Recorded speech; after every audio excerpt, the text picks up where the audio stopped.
കേരളത്തിലെ ഈ ഫോറസ്റ്റ് രാജാന്ന് ഞാൻ കരുതുന്നത്. എന്ന് പറഞ്ഞാൽ ഫോറസ്റ്റുകാർക്ക് എന്തും ചെയ്യാം, എവിടെയും കയറി ആളുകളെ ഉപദ്രവിക്കാം എന്ന നിലയിലേക്ക് വന്നിരിക്കുകയാണ്.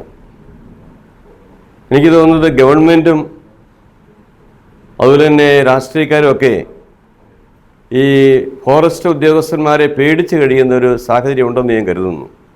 ഞാൻ ഇത്രയും നാളും ഈ പ്രശ്നവുമായിട്ട് ഇടപെട്ടപ്പോൾ മന്ത്രിമാരെ കാണുകയുണ്ടായി, രാഷ്ട്രീയക്കാരെ കാണുകയുണ്ടായി. ഒരു പറഞ്ഞ ഫോറസ്റ്റുകാരാണ്, എന്ത് ചെയ്യാൻ പറ്റും? ഇവിടെ നാട്ടിൽ സ്വൈര്യമായിട്ട് മനുഷ്യർക്ക് ജീവിക്കാൻ പറ്റാത്ത അവസ്ഥ വന്നിരിക്കുകയാണ്. പണ്ടൊക്കെ വന്യമൃഗങ്ങളെ ഭയപ്പെട്ടാൽ മതിയാകുന്നു.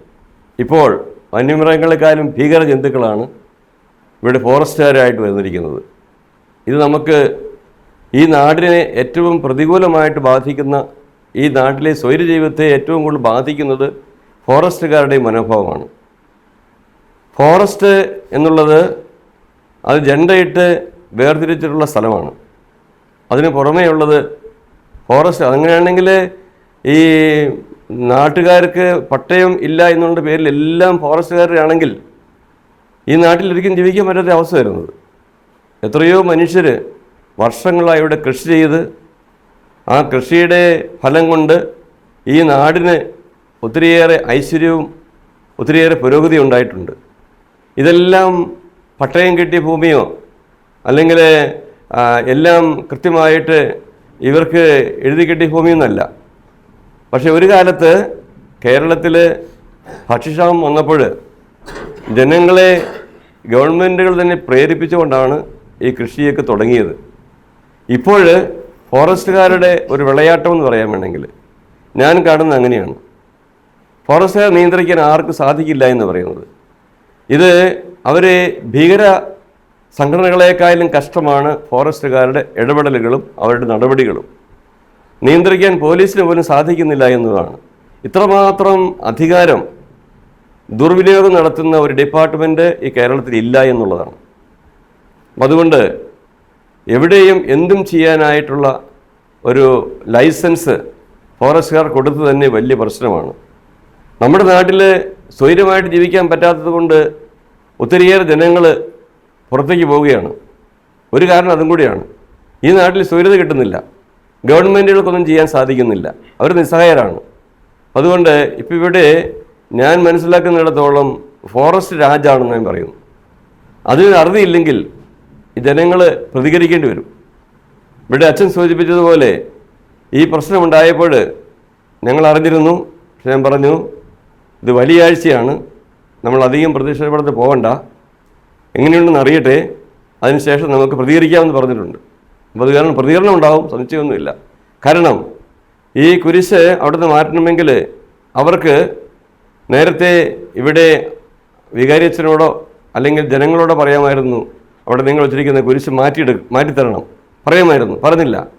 യാതൊരു മുന്നറിയിപ്പും കൂടാതെ രാവിലെ 7:30 വന്നാണ്, ആരും ഇല്ലാത്ത സമയത്ത് കള്ളന്മാരെ പോലെ വന്നാണ് ഇവർ ചെയ്തിരിക്കുന്നത്. അത് തീർച്ചയായിട്ടും അവഹേളിക്കുന്നതിന് തുല്യമാണത്. പിന്നെ ഞങ്ങളതിൻ്റെ വീഡിയോ കണ്ടു. കുരിശ് എടുത്തുകൊണ്ട് ഓടിപ്പോവുകയാണ്. ഒരു സ്ത്രീ കൊണ്ട് കൂടെ, ഫോറസ്റ്റാന്നേ കരുതുന്നു. അങ്ങനെ ഇവരെ ഈ കള്ളന്മാരെ പോലെ ഒന്ന് ഇത് വലിച്ചെടുത്തുകൊണ്ട് പോവുകയാണ്. തീർച്ചയായിട്ടും അത് കുരിശിനെ അവഹേളിക്കുന്നതാണ്, നമ്മുടെ വിശ്വാസത്തെ അവഹേളിക്കുന്നതാണ്. ഇത് ഇങ്ങനെ നിസ്സാരമായിട്ട് വിടാൻ ഉദ്ദേശിക്കുന്നില്ല. ഫോറസ്റ്റുകാർ ഒന്നുകിൽ ഇതിന് പരിഹാരം ചെയ്യണം, അല്ലെങ്കിൽ ഫോറസ്റ്റുകാരെ നിലയ്ക്ക് നിർത്താനായിട്ട് ഗവൺമെൻറ് സാധിക്കണം. സാധിക്കാത്ത അവസ്ഥയിൽ ജനങ്ങൾ പ്രതികരിക്കും, സംശയമൊന്നുമില്ല. പിതാവേ, വന്യമൃഗശല്യത്തിനെതിരെ ഏറ്റവും അധികം പ്രതിഷേധിച്ച ഒരു രൂപതയാണ് കോതമംഗലം രൂപത. കുടിയേറി പാർത്ത സാധാരണക്കാരായ ജനങ്ങളാണ് ഇവിടെ, കൂടുതലും കർഷകരാണ് ഉള്ളത്. അപ്പോൾ അതിനെതിരെയുള്ള ഒരു പ്രതികരണമോ ഒരു പ്രതിരോധമാണോ വനംവകുപ്പിൻ്റെതെന്ന് തോന്നുന്നു? അതിൽ എനിക്കും സംശയമുണ്ട്. കാരണം ഞങ്ങളുടെ കോതമംഗലം രൂപതയുടെ പല സ്ഥലങ്ങളും വനാതിർത്തിയോട് ചേർന്ന് കിടക്കുന്നതാണ്. അവിടെയൊക്കെ ആളുകൾ ഭീതിയിൽ കഴിയുന്നു. ഞാൻ ഇന്നലെ മാമലക്കണ്ടം, പഴംപിള്ളിച്ചാൽ, പരിശക്കല്ല് അതിർത്തികളിൽ പോയിരിക്കുകയായിരുന്നു. ഇന്നലെ ഓശാനയ്ക്ക് അവിടെയായിരുന്നു.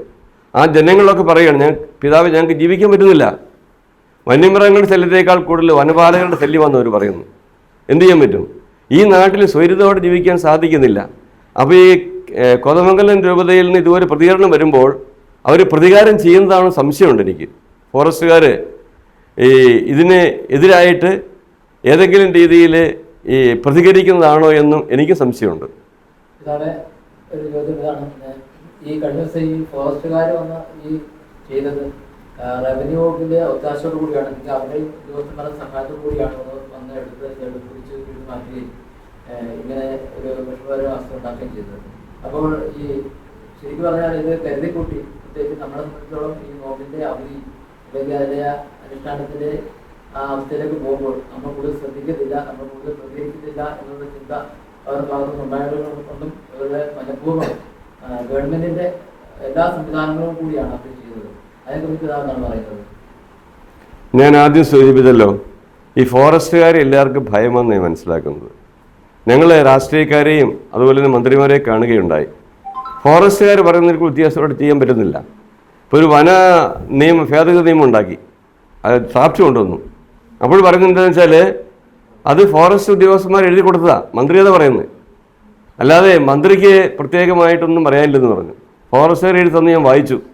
അതുകൊണ്ട് എല്ലാ ഡിപ്പാർട്ട്മെൻറ്റും ഫോറസ്റ്റിൻ്റെ കീഴിൽ നിന്നുള്ള ആ ഒരു രീതിയാണ് ഇപ്പോൾ ഇവിടെ നാം കാണുന്നത്.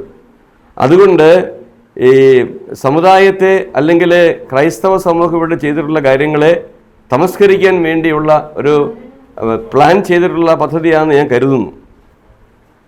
അച്ഛനോടാണ് ചോദിക്കുന്നത്. നമ്മുടെ ഇപ്പൊ ഈ പറഞ്ഞേക്കുന്ന സ്ഥലവുമായി ബന്ധപ്പെട്ട് ചോദിക്കുകയാണ്. നമുക്ക് ഒരു കൈവശ അവകാശം പേപ്പർ നാട്ടുനടപ്പനുസരിച്ചുള്ള പേപ്പർ നമ്മളതിലുണ്ട്.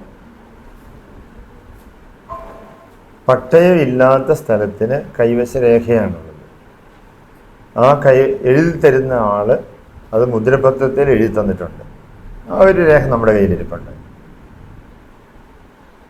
അപ്പം അതിന്റെ വിവരങ്ങൾ നമുക്ക് അത് എന്നാണ് അത് എഴുതിയത് അല്ലെങ്കിൽ അങ്ങനത്തെ കാര്യങ്ങളൊന്നും വിശദമാക്കാൻ പറ്റും.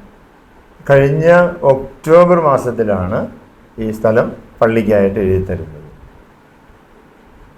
അപ്പം എത്ര നാള് ഈ കൈവശം വെച്ചിട്ട് നമുക്ക് തന്ന ആളുടെ കൈവശം എത്ര കാലം ഉണ്ടായിരുന്നു, അങ്ങനെ ഉണ്ടാകുന്നുണ്ടോ? 2016 ഈ ബെന്നി എന്ന് പറഞ്ഞ ആള് അവിടെ ഈ സ്ഥലം വാങ്ങിക്കുന്നത്.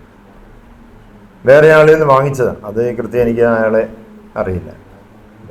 നമ്മുടെ ഈ കുരിശ് ഇപ്പോൾ ഇവിടെ പറഞ്ഞിരുന്ന ആ സ്ഥലത്തിന്റെ ഏകദേശം ചേർന്നത് റോഡ് പോകുന്നത് ഉണ്ട്. അത് അപ്പൊ ആ റോഡുമായി ബന്ധപ്പെട്ടാണ് ഇപ്പോൾ റവന്യൂ വകുപ്പ് ഇവിടെ അവരുടെ ഒരു പരിശോധന ഉണ്ടായെന്ന് മനസ്സിലാക്കുന്നത്.